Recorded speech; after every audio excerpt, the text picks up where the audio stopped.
Hello everyone, welcome back to Fantasy Tales.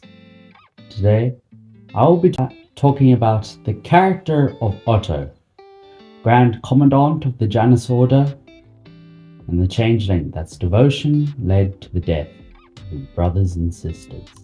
Before we start, remember to like, comment and subscribe. Lets me know you are enjoying this content. And also, I have a gaming channel called Dream Games, where I play a bunch of random games with my brother. So if you want to go check that out, go into the description and you'll find the link to it. And with that said, let's get into it.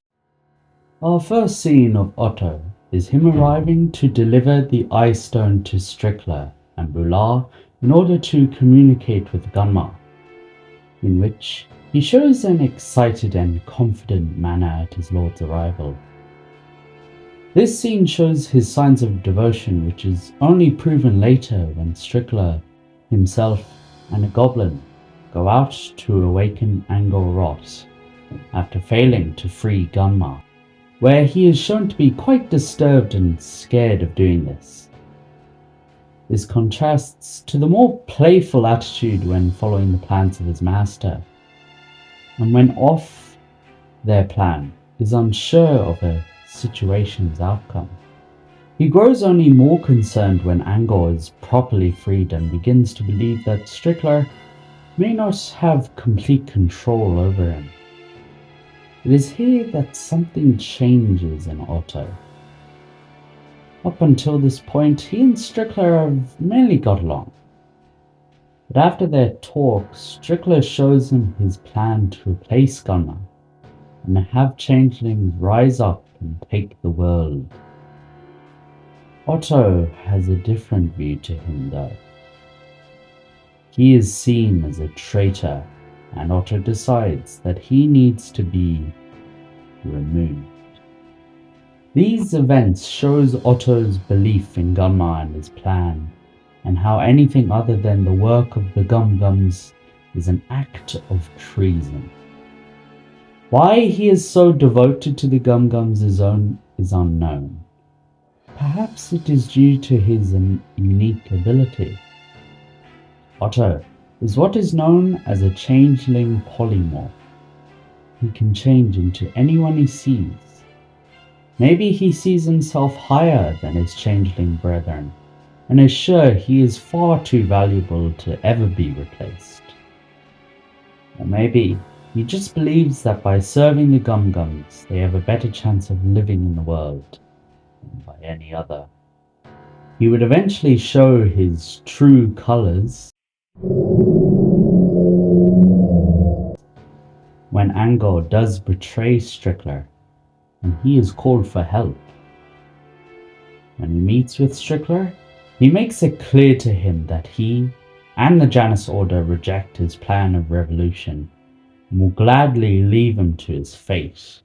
Otto would take proper command over the Janus Order and will continue to prepare for Gunmar's arrival under the strict orders of the Pale One. One step we know is his proposition to Jim's team. He offers an antidote to Creeper's son, a special venom that they created that claimed the life of their friend. In exchange for the antidote, he asks for Vendel's staff, which is made of living heartstone. They agree, and he gets the staff. Next, he quickly would learn that Jim had returned, and possibly his master as well. He and other changelings would scour Arcadia until he finds Gunmar and his retinue, leading them back to their base. Here, Otto begins to influence Gunmar and replace Dictatius, Gunmar's former advisor. In the coming days, he continues to pester Dictatius and gain ground on being Gunmar's more reliable source of information. Till one day, Dictatius bursts in saying he had received a vision from the Pale Lady. This was impossible, as since Gunmar's arrival, the Pale Lady had been oddly quiet. This was an omen, and I believe purposely done in order to lead to a devastating betrayal. Without the Pale Lady's advice and dictatorship gaining ground, Otto became more frustrated at these turn of events and possibly more unconfident in his ability to serve Gunmar, especially when he would call out dictator's blunders and how he might be lying. This, however, would be the biggest mistake Otto could have made. Gunmar had a fanatical belief in Morgana, with no proper proof other than his word, which to Gunmar didn't mean much as an impure. One day Gunmar would disobey Otto's counsel to leave the base and return with a new servant, Rawl. On his return, Otto had learned of interesting news. Jim was sentenced to the pit, meaning Troll Market was finally theirs for the taking. With this news, the time for secrecy had ended, and I think you know where this is going. Gunmar would turn on his changeling servants and take control of Otto's mind. There are a few things that happen next. 1. Gunmar had Otto watch as he and Rawl murdered, ate, and butchered his kin. Or 2. He, Rawl, and Gunmar would kill all the changelings. Either way, the result was the same, and the base was destroyed, and its personnel butchered to a man. Gunmar would leave Otto behind as a distraction in order to get Jim's team out of Troll Market, making it easier for him to take it. In a cruel twist of fate, it was thanks in part to Otto that Gunmar successfully took Hearthstone in Troll Market. Otto is the perfect example of the worst side of loyalty.